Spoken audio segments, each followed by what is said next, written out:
اگه از هم جدا باشیم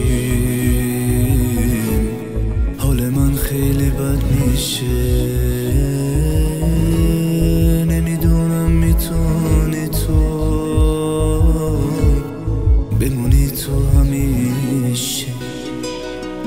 عادت کردم به همین خنده زیبات، عادت کردم ای جان